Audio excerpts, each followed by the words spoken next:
What is up, guys? Welcome back to the Zach and Pat Show. I'm Zach. I'm Pat. This is the show about manhood, fatherhood, entrepreneurship, and the mentality it takes to be successful at those things.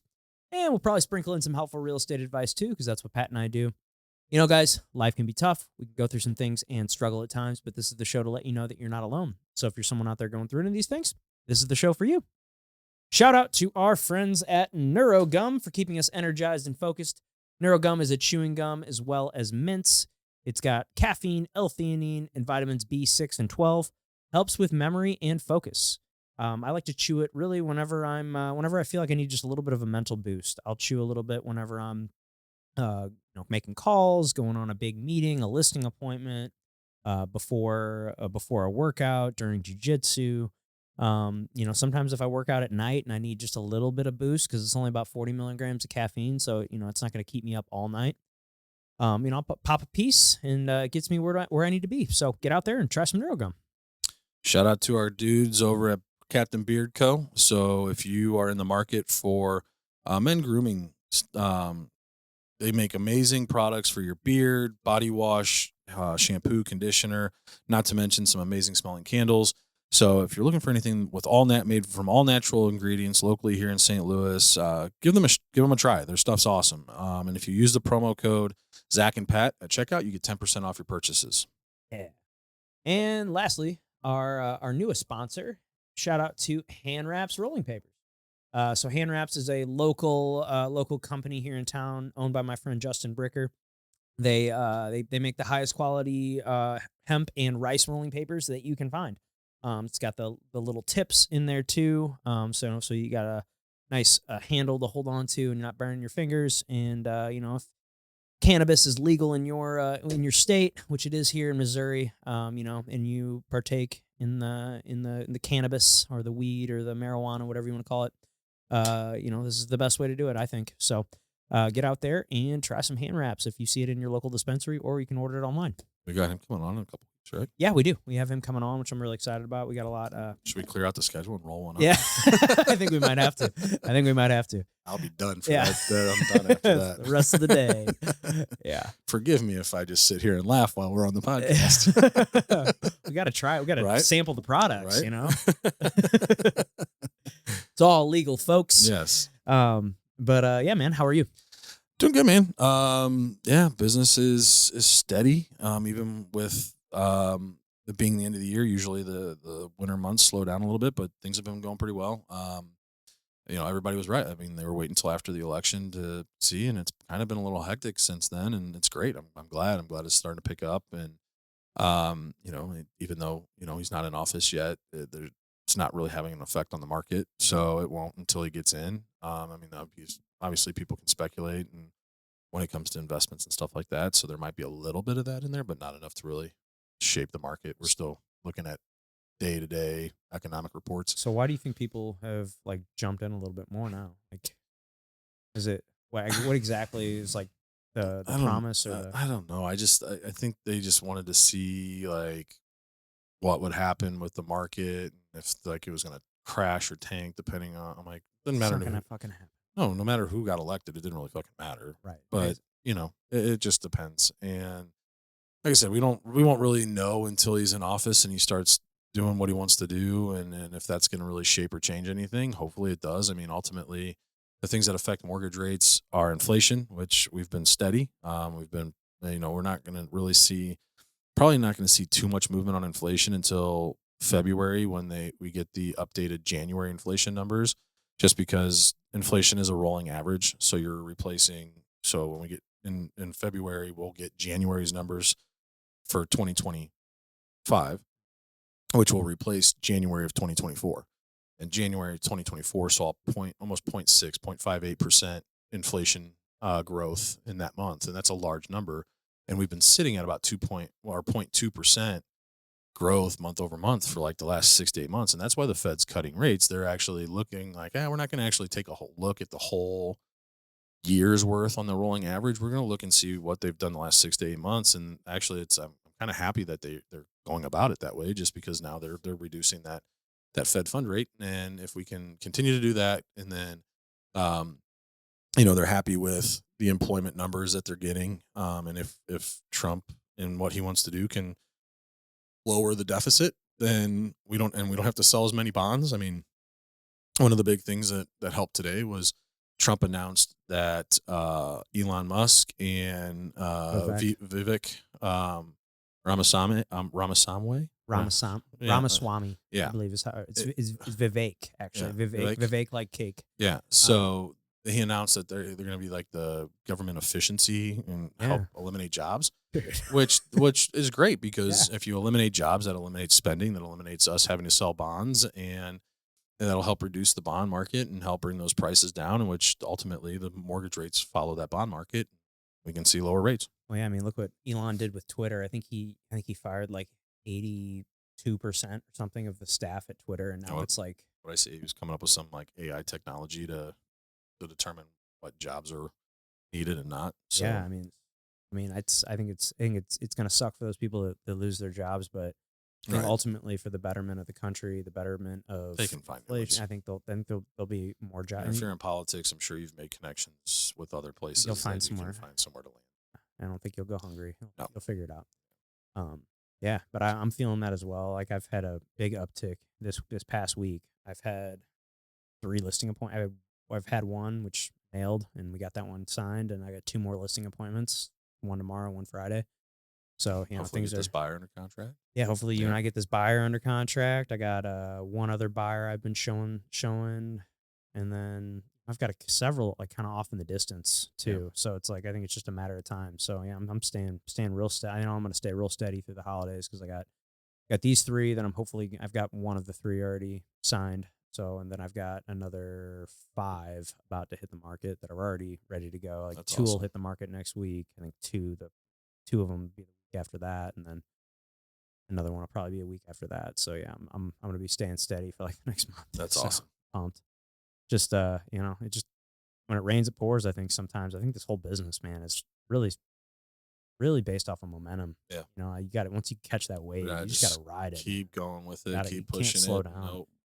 So And I had like I think we talked about an episode or 2 ago. I had my biggest month ever, and like it's like you have this like you have this kind of like, oh man, I can fucking take my foot off the gas. Like I just had a big month, I can kind of chill a little bit. But it's like, dude, I know if I do that because I've shot myself in the foot before, where I'll have a big month, and then kind of I'm like, relax a little bit. I can fucking chill. I just made a lot, and I'm like, okay, I can hang out. I don't need to be grinding right now. Like I'm comfy, but it's like, dude, that's where that complacency sets in. And it's Yeah. like, dude, and then you lose that momentum that you have, and like build it back up again. And you're kind of only as good as your last deal. Yeah. It's like the second you close one, it's like, all right, what's next? Yeah, well, Because it's like that was cool, but I got to make money next month too. You right. know. Well, that's the thing too. Is like that was one thing that I always learned with baseball was like every level that I made it up was just that much harder that I had to work, and that's essentially what we're doing here is we're just leveling up in a different way, Yeah. and just got to work even harder now to maintain that up to the next level. Yeah. So Yeah, for sure. And man, just like one thing I've learned this year is just like, man, if you can increase your price point, man, it's just oh like yeah, really helps right, a lot for of sure, things. for sure. I've had a couple big ones this year, and it's just like if I look at my year as far as units go, like Mhm. it's not nearly as impressive as it was last year, but I've Right. also sold way more volume this year Yeah. just based on Well, I was looking at my numbers, and I think with where I'm at right now, um, what I think should be coming in, I should finish like 2 or 3 off of where I was last year, but volume wise, it's like 4 million less. Like, yeah, yeah, I went from average, average loan amount of 270 down to right around 200 this year. yeah, So crazy. yeah, which does not don't take that as an indication that home values are dropping. No, it's Okay, just just so people happened that Kyle have or people are that putting more money down. yeah, it just so happened that Pat had clients with with putting more money More money down down or and looking for cheaper right. houses or Yep. it just doesn't necessarily mean that No. house prices are going down. Right. I need to go. I'm gonna probably do that this winter. Is go through, calculate like the price that home people bought it at, down, and then loan amounts, just to kind of like, hey, this was the average down payment for a house Mm, versus the average age, that'd and be a good video. yeah. Yeah. So Well, if you ever wanted to, we could totally take one of these cameras too, and you could If you ever wanted, I'm sure Murph could clip it up and throw some stuff. Yeah. Might look cool. Who Yeah. knows? But yeah. Anyway, today, guys, we wanted to do a Q&A episode. We got a couple good questions that people asked us, and let me pull them up here. Yeah. Why you assholes don't ask me questions? You always ask they always Zach. like me, Like man. you. All right. Here's a good one. From Sarah Duncan. Okay. What's the first step if you want to get into real estate investing? I'm gonna let you take that because Yeah. I haven't made that step yet. Yeah. So, man, there's a couple steps, but I would say the biggest one is I think you need to find a mentor, or you need to find someone that has been there before and can prevent you from making a ton of like simple mistakes. Because like when I mean, there's just there's so many things that can go wrong. There's so many ways to to step in the dog poop. Like you can, it happens all the time, and so I think finding a mentor, someone that's been there before, someone that's like doing what you want to do, someone that you can kind of aspire to be like, someone that you get along with, someone that actually maybe you don't even have to get along with them all that much, but you have to respect them and know that like that they know what they're talking about for sure. So I would say that's a big piece of it, and having either whether that's and I know there's a lot of people out there that will, and you got to know this too. You got to be coming in with some sort of skill, no matter what it is. Like especially if you're partnering with someone, you need to have like, for example, like me and my business partner Dino. He's also my real estate coach. He lives in California. I live here, but we invest here in St. Louis. Real And quick, speaking of him, he's doing a speech or he's doing a conference with a lot of guild. oh, really? Oh yeah, Sweet. I didn't realize he's an Elevate coach. Yeah. Which is what Oh, really? a lot of our loan officers, that higher end loan officers at Guild are part of. Oh, cool. Probably knows a lot of them. Probably. Yeah. Yeah. He's awesome. He's been on a couple podcasts recently. I've listened to those episodes. And What up, Dino? yeah, what up, Dino? And he, like, for example, me and him, we have very different skill sets. He is a very analytical type A, like everything's done in a spreadsheet, very like numbers, like he just is like a wizard with Excel. He's a mortgage lender, right? Yeah, exactly. Makes sense. And he's just very analytical but then as far as like what I bring to the table is like, okay, I know where to find, I have a good ability to find deals. I am good with people. I'm good with dealing with our tenants, dealing with like the problems that arise. I've got a good network of people that if we need something fixed, I know who to call, or I can go over there and do some things myself. But you need to like know that you gotta be willing. Like there's, at least this is what I've noticed, is there always seems to be a guy that's kind of like more of the money numbers guy, and then there's kind of a more of a work ethic, hands-on work, at least in these partnerships that I've come across. And for example, like having two guys that are the spreadsheet guy is probably not the best way to Right. do it. And so you need to go into it knowing that you've got a piece of the pie. You need to have, and this is things that you can be doing on your own even before you even really get into it, is like start analyzing deals. Like you can pull up a random house on Zillow and run the numbers. What if I bought this at, and I used a a rental property loan, and you run the numbers. Okay, well this one at this, because there's a number there's a number for every house that makes sense. Like it's just, there's always a number that'll make a property a good, and so you just got to figure out what that number is. And so like a lot of real estate investors will just make an absurd amount of offers. Like they'll write anywhere from like 5 to 10 offers a day on stuff, because they'll run the numbers, but they're making offers, and they might be absurdly low offers, but you make 100 offers Something's gonna hit. something will hit. Somebody's going to be like fed up with the property. Somebody's not going to want it anymore.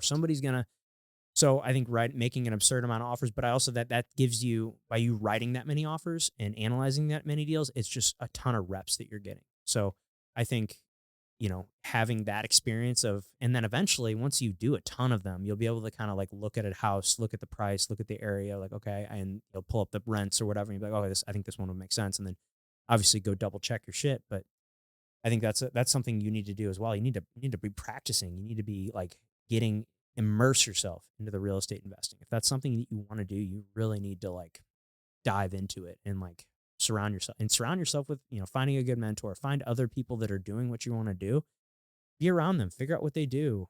Buy a guy lunch and and just ask him questions because most people if they have the time they'll do that. Like I did it. We were talking about before this.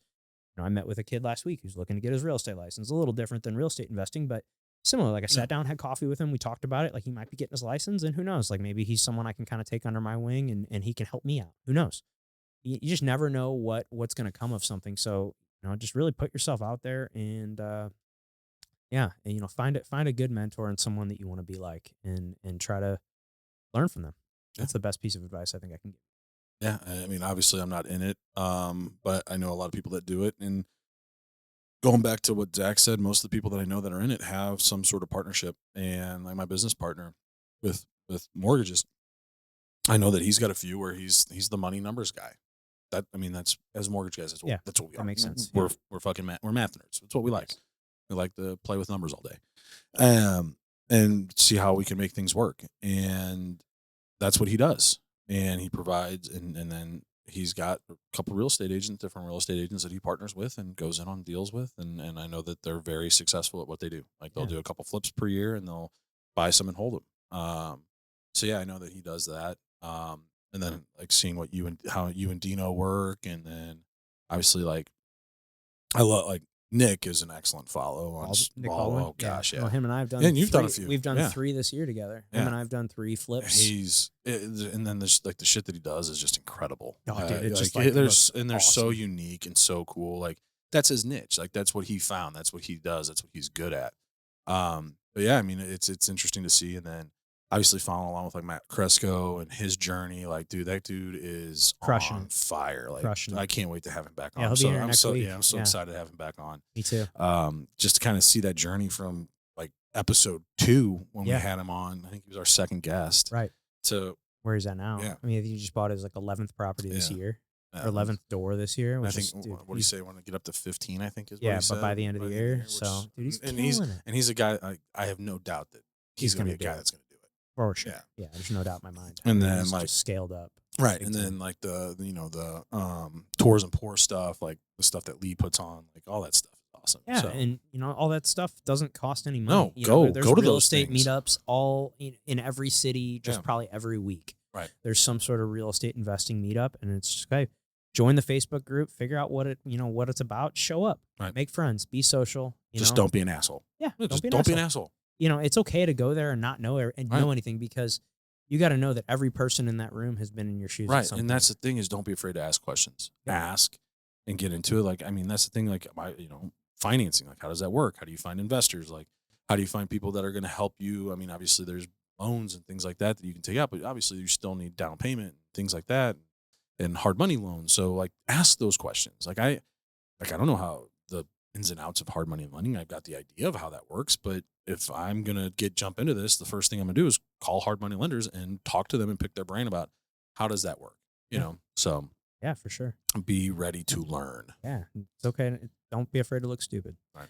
Next one. What is your biggest mistake / regret in real estate? Ooh. It depends. Okay, are we talking real estate investing or real estate being a Both. real estate agent? Okay, Yeah, so you can if answer I'm both looking ways. at real estate investing, I feel like it's always going to be centered around contractors and not vetting contractors that I've hired. I would say that's probably something that I've been burnt on a number of occasions where I thought someone was capable of the job, or they kind of like, for example, Dino and I are dealing with this right now at this property. We had a leaking toilet over the last weekend.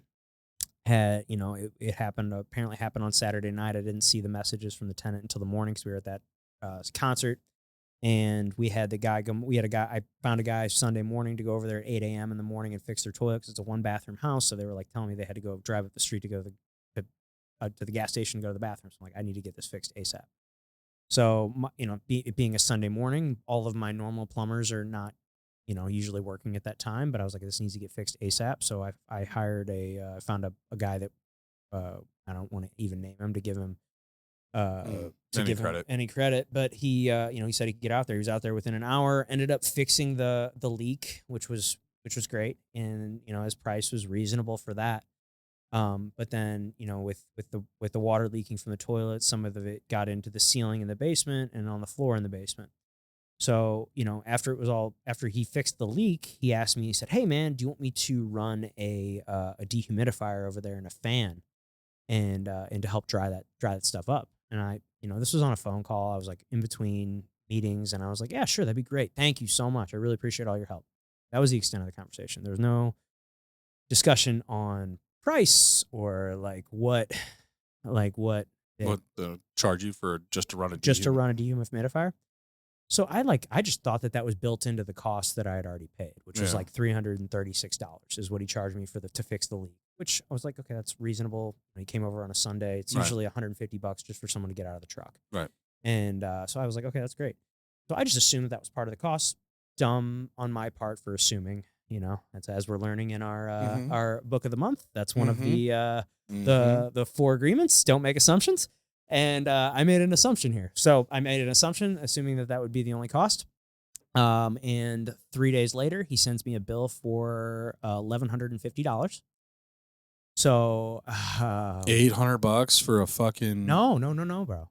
That was in addition to In a, the 336. oh. Yes. So I already paid him the 336, and then he gave me another bill for 1150 for running a fan and a dehumidifier over there for 3 days.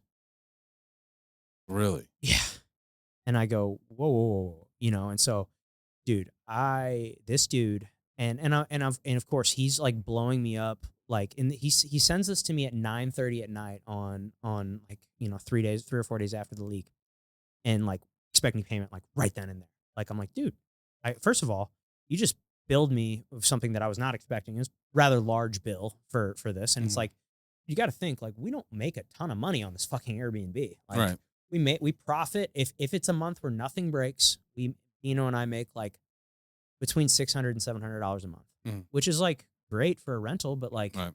when you had to pay a $6,700 basement repair to get the basement waterproofed, and I've had two other plumbing issues over there. Like we're not making money on this thing the whole year at Right. all at this point, So it's just like I know it's part of real estate investing, and I'm not expecting people to feel sorry for me, but I'm just like, hey, like I think that he saw this. Oh, it's an Airbnb. I could try. I know this guy's probably making a killing on this thing.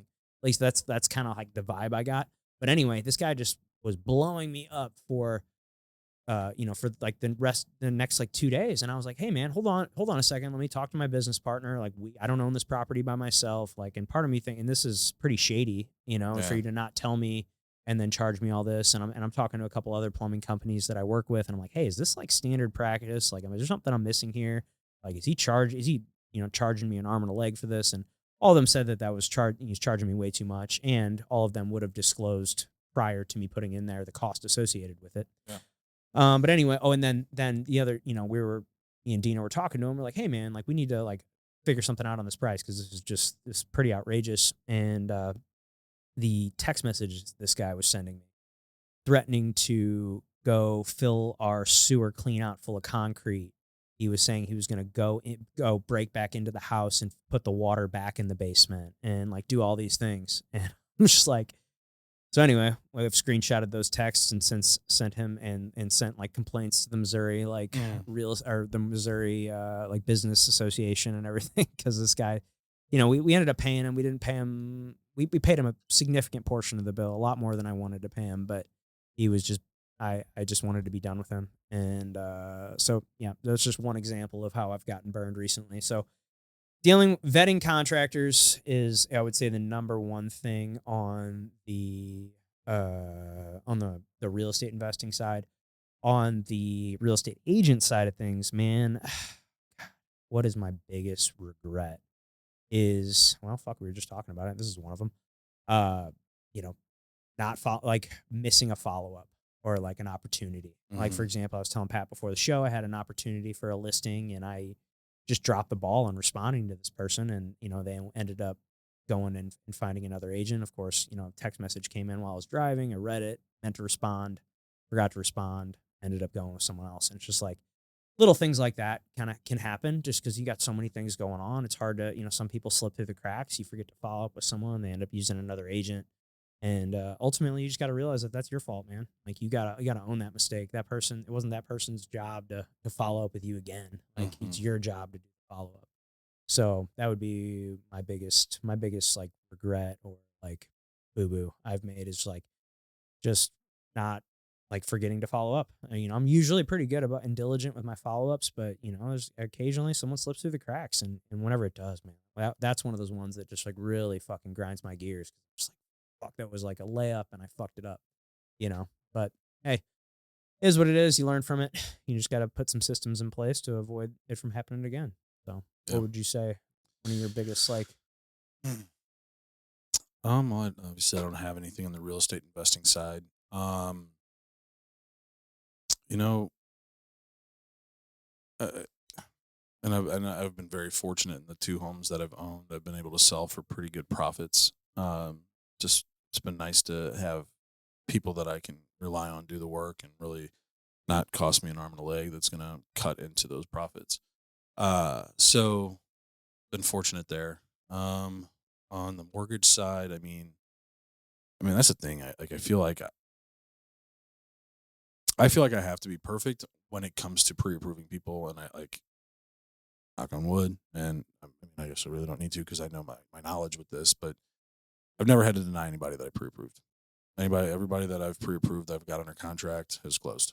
Um, and I take pride, a lot of pride in that. So, but there are times where, you know, it's not, it's not smooth sailings. Like things come up after the fact, like one where, they sent over the wrong offer letter saying they made more money than what they actually made. And that's what we were going off of for this pre-approval. And then once we got it, and did the verification of employment, came back that, oh, sorry, I sent you the wrong letter. This is the actual real letter. And then it was just a scramble on how do we put this puzzle together. Luckily, we were able to. But like, yeah, same thing. Follow up. There's some times where with agents, my biggest follow up more is with the agent side of things, where I might have dropped the ball on some follow up with an agent, and might have missed the opportunity to pick up business from that agent, or um, client. Same. You'll sit there and follow up and constant. You're sending up, put them on drip campaigns, and you're reaching out every so often and all this, but there's just at time you just miss them. Like miss it. Yeah, it it just happens, happened. and I wish there was a way to get to all of them, and like we try with our CRMs and drip campaigns and text messages and things like that, but it doesn't always come through. It doesn't always work out. Yeah, so that sucks. But yeah, there's some relationships that I had built in this business with real estate agents that I enjoyed working with that, um, for one reason or another, they just stopped. And it's one of those things where it's like, man, I guess I could always reach out to them, like, what the hell happened? Like, where'd things go wrong? Like, what, like, we worked so well together. Like, I don't know. So yeah, like some of those relationships, it's just tough. You always, you probably have people that are constantly reaching out to you trying to get your business. And, eventually, at some point in time during those relationships, someone reached out and did something better than I did. And it's just like, fuck, that's, I lost that. That sucks. So, but you're constantly meeting and trying to network with new agents and financial advisors. That's probably another one. Not which is part of my goals for 2025. If you haven't started prepping for 2025, you're probably a little too. You should probably start before it's too late. But yeah, going after and networking with more financial advisors, and I think that's something that I wish I would have done sooner. Social media, obviously, that's wish I was something that I would have stuck with because you can go back to back to like 2018 when we first came to Guild. I was posting words of the week, mortgage words of the week, things like that, and um, And obviously, social media at that point was new in terms of using it, and they're kind of handcuffed, like, "Oh, you got to put this stuff through compliance and this and that." I'm like, "Fuck!" By the time I make a video, put it through compliance, It's not relevant anymore. it's like 3 weeks later. I'm like, so I stopped. That's a regret that I wish I wouldn't have done, because who knows on social media where I would have been at. So, like I said, I think I did like, I don't know, probably 10 weeks worth of videos um, before they kind of shut that down. And it, like, they were getting good views. They were getting, you know, likes and comments and things like that. That was like early on, like I said, 2018, before really, I mean, I think really COVID's kind of what sparked all of that big move to social media. But yeah, that's something that I also regret. So, Okay. Ooh, man, this is a tough one. Best meal you've ever had? oh, this is easy. Really? Absolutely. Yeah. So this was like actually, it's funny because this Mizzou, I forgot, I can't remember the name of the restaurant, but it's down in Mizzou. It was the best ribeye I've ever had. And all the guys that I agree with. Now, I was high, but we went there and every single one of us ordered the exact same thing. And it was so fucking good. So good that we went back Where was it? down in Mizzou. Just like, what's Yeah, the, do you know the name of I it? can't remember the name of it. I'll look it up here in just a second. But it was so good. And there was 5 of us, and we all agreed that this was the best ribeye Really? we've ever had. We still talk about it, still to this day. And that's the thing. It was like, it was so good. We're like, we have to go back tomorrow just to make sure that it wasn't just us A fluke. being high. Yeah. And so we went back and sure as shit ordered the same thing, and it was just phenomenal. Yeah, and I'll have to figure out what the name of that fucking place was, but it was unbelievably good, and it's just one of those meals that you'll never forget. And yeah, I mean, yeah, it was awesome. Yeah, dude, I'm a big ribeye guy, man. That's like what I order anytime I go get a steak. Or I mean, fuck, I literally ate a ribeye last night. I eat ribeyes probably 2 or 3 nights a week. It's literally like one of our go-tos. Like anytime we go to the grocery store, every week, it's like I grab at least like 2 to 4 ribeyes, and that'll be like dinner for me and Gina. 2 nights a week at least. It's just because it's something I can cook so quick. Mhm. You can cook them in 10 minutes, and then it's just amazing. Of that, just throw a couple, some fries or something in the air fryer or something. Especially Mhm. for me right now with how many calories she's got me eating. Like steak and fries might be just like my favorite meal. Really, like Really? a ribeye, and like some good fries. Like, fuck, I mean, it doesn't get much better than that. It's called Tellers. Okay, Tellers Gallery and Bar. Okay. Fucking best ribeye I've ever had. I mean, if we're looking at ribeyes, like, because that's my favorite, and that's what I would order. I mean, dude, Twisted Tree is up there for me. Like, they've got a dude, good I mean, one. they've got a really, really good ribeye, and I've had it probably, at least a dozen times, probably even more than that. So that's got to be up there. I had a really good meal at 801 Chop House before. And that's got to be up there too. Another one at Bishop Post. You guys have to try it. It's really good. Bishop Post. Bishop's Oh yeah, Post. we talked about that. Yeah. It's in Chesterfield. Buddy of mine that I played baseball with. Similar situation with divorce, single dad. Him, we were roommates in college, and we just like once a month we get together, and go grab a steak dinner and have some wine and just a bro night, Yeah. And we went there last, and actually it's funny. He was texting me today. He's like, "Dude, when the fuck are we going back to Bishop's Post?" I'm like, "I'm free next Thursday. What about you?" He's like, "I'll make it work." Sick. Yeah, I need to go check that. We need to go check that out for sure. It's really, really good. I mean, that's what, like, St. Louis has got some pretty good steakhouses. You got Twisted Tree, you got Annie Gunn, Citizen Kane, you got Chris. Chris is my favorite. Chris's. Yeah. Yeah. Chris is good. Which is North Lindbergh. Yeah. Bishop's Posts.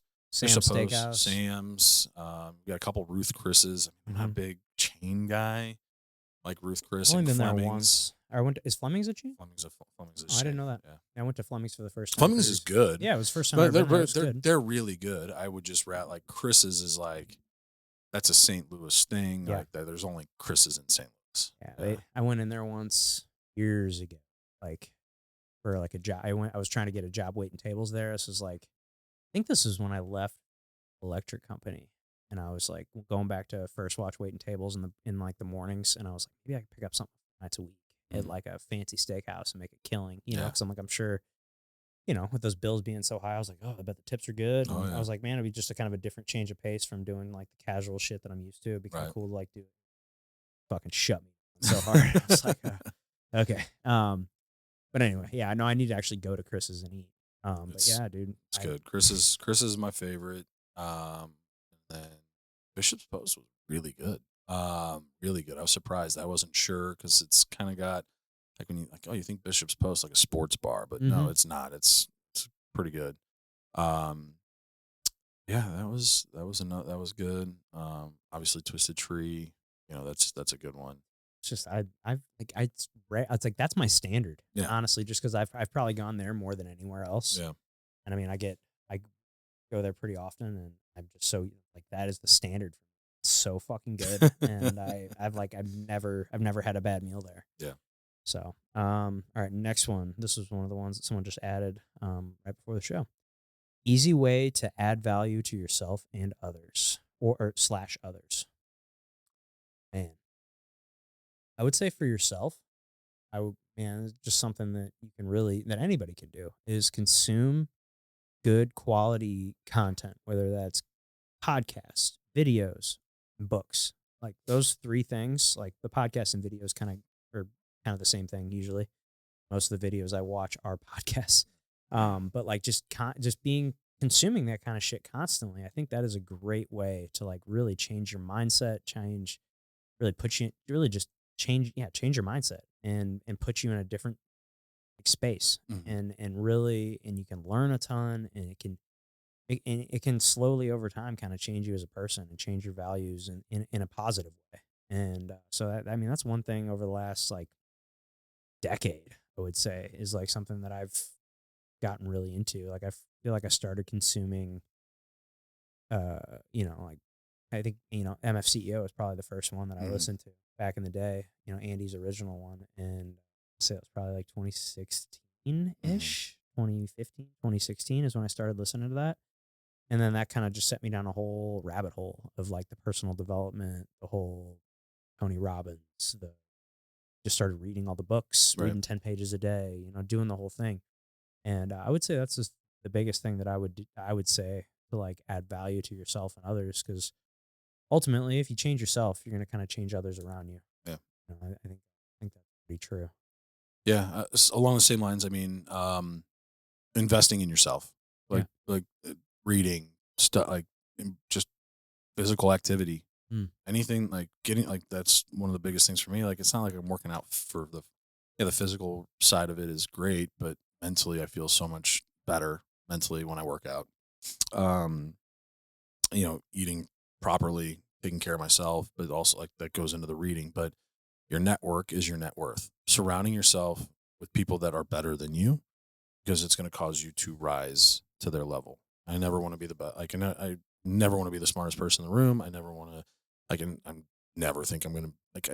I don't like people that think they're better than anybody else. But I always want to be around people that are leveled up ahead of me, and and then also ultimately, you know, the whole giver's gain philosophy, like give give more than you get, and provide value to others, um, whether it's through helping them grow their business or you know being a person that they can rely on, but just being that person that people can go to and like, yeah, no, I know that Pat's gonna be able to get this shit done, or that I can trust Pat to do this, or I can rely on Pat to do something. So I mean that's the biggest thing for me is one, continuing to build myself and improve myself through learning and working out, but also what can I do and give for others, and it's not the same for everybody.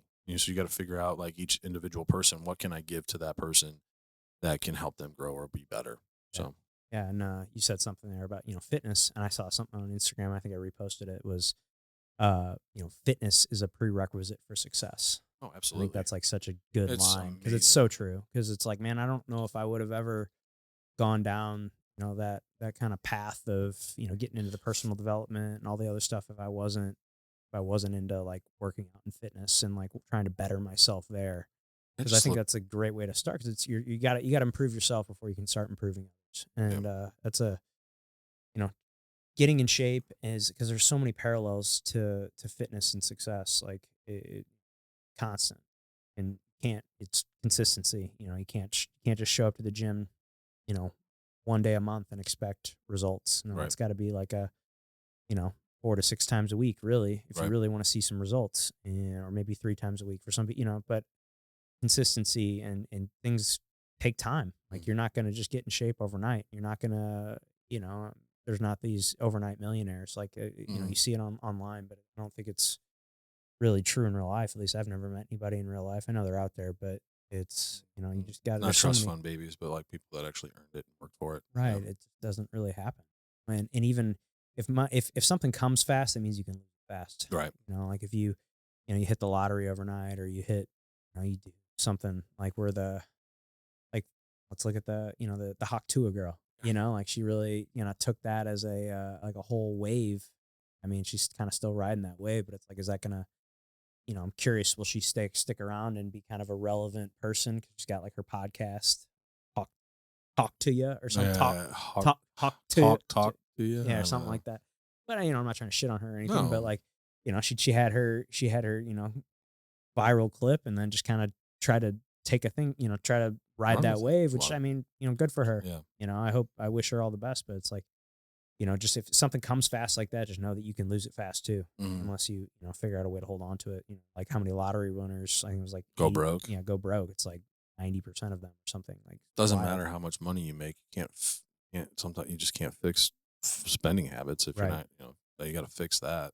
Money's not going to help. You got shitty spending habits. You're gonna. Doesn't matter how much money you have. Right. Um, oh, proudest dad moment. Ooh, this is a good one. This one actually might make me cry. Oh boy. Uh, so it actually just happened last night. So perfect question. So we had Connor's first parent teacher conference at kindergarten, and there's always like obviously kids are young, starting a new school. You always have that concern, like how are they going to transition? And Melissa and I had like we always like Connor. We're like, he's not going to have any issues or anything like that. Like kid's so social, outgoing, and friendly, and is always so enthusiastic and eager to go to school. Like it's crazy. Like he loves it, and so we didn't have any concerns on that, and we know that he works hard, and so it's funny, and gotta give I'll give Melissa her props on this one. So we're going through all the things, and she's like, "Well, the one area that he does need to work on is he talks a lot." I'm like, "Yeah." Looked at Melissa, and she's like, "I know it's all what all my report cards used to say." And Connor, the little chatterbox.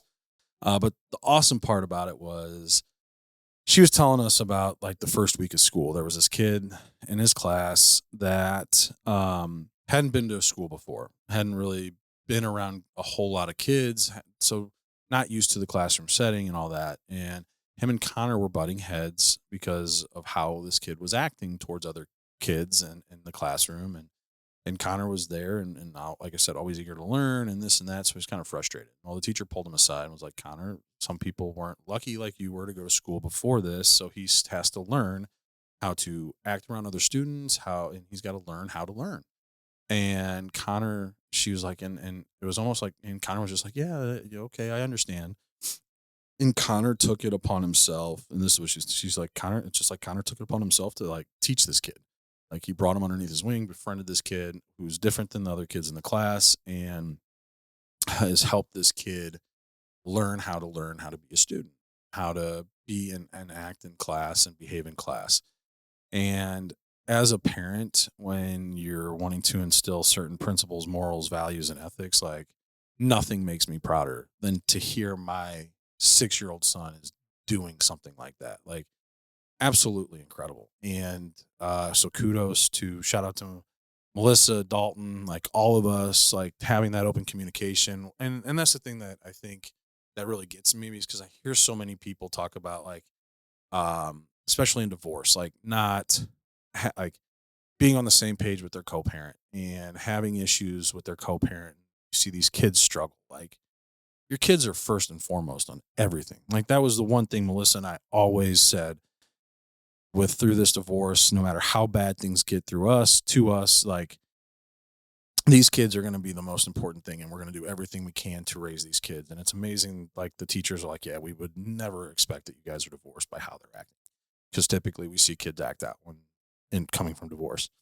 And so, yeah, I think people need to, especially people going through divorce or that are divorced, like think about the fucking kids, instill those morals, principles, and ethics, and be on the same page with your co-parent about your kids, because they're our future and that's our legacy, and that's what I want them to learn and leave. And like I said, I'm super proud. I know some people think it's really weird how close of a relationship I have with my ex-wife and Dalton, and I don't give a shit, like, because it's about the boys, and that right there just solidifies everything that we've been doing and how we've been doing it, because I hear so frequently how people aren't doing it. And I just think we're the adults. Grow the fuck up, get over your shit, move on, and co-parent to raise good, strong kids with good, strong morals, ethics, principles, and values. And like I said, I couldn't be more proud of Connor in that moment than I've ever been. So yeah, like I said, make me tear up here. So Not the first time. Pat. Not the first time. When it comes to my kids, man, they pull at the heartstrings, man, and I'm so proud of both of them. So yeah, how about you, man? Man, I've been sitting here thinking, I'm like, man, what is my proudest moment? You know, because I mean, obviously Theo's only 5 months old right now, so it's like he hasn't really, he's not at Yeah. the point yet where he's doing things that I'm like, oh, I'm so proud of him, you know. Right. But you know, recently Calvin, we did, you know, we started potty training with him, and I mean, dude, that kid figured it out in like 2 days. You know, he's so that I mean, I would say that's probably one of the biggest things right now that at least the first thing that comes to my head, just because he's been, you know, it's a big step is the potty training. He's, you know, he's only 2.5, and That's huge. yeah, we started it. I mean, this was probably about a month, maybe a little bit more than a month ago now. And, you know, we did the whole, you know, well, we started out, you know, we just would just pee on the potty. Usually like before he took a bath, you know, at night, we'd stand him in front of the toilet and he would try. And eventually, you know, we turned that into every time he pees on the toilet, the poop fairy comes. So we made up the poop fairy. The poop fairy would bring a toy every time pee on the potty. So Gina found this like he's obsessed with Thomas the Train, and so she found this like box. It's like about the size of like a laptop box or whatever. But and you open it up and there was 50 trains in there, like these little tiny trains. Yeah. They're like this big, like the size of like you Mhm. know maybe 1 inch.